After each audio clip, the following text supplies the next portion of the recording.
வழக்கம் நாளுக்கு நாள் தேய்மானம் ஆவது, பரலோகத்தின் வழக்கம் நாளுக்கு நாள் அதிகரிப்பது. பைபிள் சொல்லுது, கேட்டவர்கள் விசுவாசம் இல்லாமல் கேட்டபடியினால் அவர்கள் கேட்டது அவர்களுக்கு பலன் கொடுக்கவில்லை. அப்போ அதற்கு எதிர்முனை என்ன?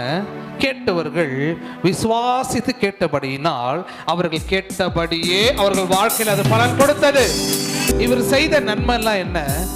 இப்போ என்கிட்ட கர்ச்சீப் இருக்குன்னு வைங்க, அது கீழே விழுந்துருச்சுன்னா ஒருத்தர் டக்குன்னு எடுத்து கொடுக்குறாங்களே, அந்த மாதிரி சின்ன சின்ன உதவி இல்லை. மனுஷனால செய்ய முடியாத உதவியை தான் அவர் செய்கிறார் நம்ம லைஃப்ல. எந்த மனுஷனாலும் செய்ய முடியாது.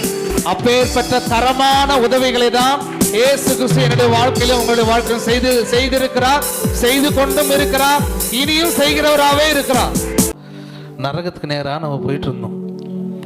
உங்க வீட்டுக்காரோ இல்லை உங்க மனைவியோ இல்லை உங்க அப்பா அம்மாவோ பிசாசிட்டு போயிட்டு அந்த நரகத்தை எனக்கு கொடுத்துரு, என் பிள்ளையை விட்டுருன்னா முடியுமா?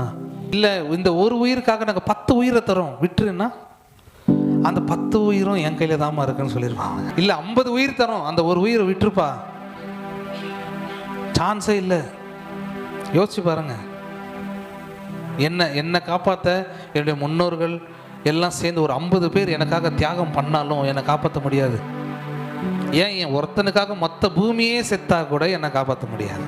அப்போ இயேசுடைய தியாகம் எவ்வளவு பெருசு பாருங்க. ஒட்டு மொத்த பூமியும் எல்லா மனுஷனும் எனக்காக செத்தாலும் என்னை ஒரு உயிரை காப்பாற்ற முடியாது நரகத்திலிருந்து. ஆனா பரத்திலிருந்து ஒரு என்ன சொல்றது, ஒரு சமரசம் இறங்கி வந்துச்சு. பரலோகத்திலிருந்து மீட்கும் பொருள் ஒன்னே ஒண்ணு வந்துச்சு. வந்து தன்னுடைய உயிரை கொடுத்துச்சு பாருங்க. ஒட்டு மொத்த பூமியையும் நரகத்திலிருந்து காப்பாற்றப்பட்டுச்சுன்னா அதோடைய மேன்மை என்ன, அது வெயிட் என்ன பாருங்க. அன்னைக்கு இருந்த ஜனகம் மட்டும் இல்ல, பூமி உள்ளளவும் பிறக்க போகும் எல்லா உயிர்களுக்கும் ஒரு பெரிய மீட்பா இருந்தது. அதற்கு பெயர் இயேசு கிறிஸ்து. எவ்வளவு பெரிய வெயிட்டான ஒரு இது பாருங்க. நமக்கு கொடுத்த ரேட் அப்படி பாருங்க. இப்போ நான் ஒரு 3 சென்ட் லேண்ட் வாங்குறேன், 10 லட்சம் கொடுத்து வாங்குறேன்னு வைங்க. மறுபடியும் என்கிட்ட வித்த ஆளே வந்துட்டு 20 லட்சம் கொடுன்னா நான் என்ன பண்ணிடுவேன்? கொடுத்துருவேன். ஏன்னா 10 லட்சம் எனக்கு. பிசாசு கிட்ட இருந்து இயேசு ஒரு ரேட்டை கொடுத்து வாங்கினாரா நம்மள.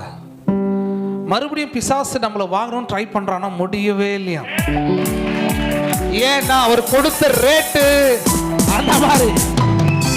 பிசாசு நினைச்சாலும் மறுபடியும் ஒரே ஒரு உயிரை, ஒரே ஒருத்தரை வாங்க முடியாது. ஏனென்றால் ஒவ்வொருத்தருக்காகவும் இயேசு கிறிஸ்து தன்னுடைய ரத்தத்தையும் தன்னுடைய ஜீவனையும் தன்னுடைய பொசிஷனையும் விட்டு கொடுத்தார். உங்களுக்காய் எனக்காய் கொடுக்கப்பட்ட கிரயம்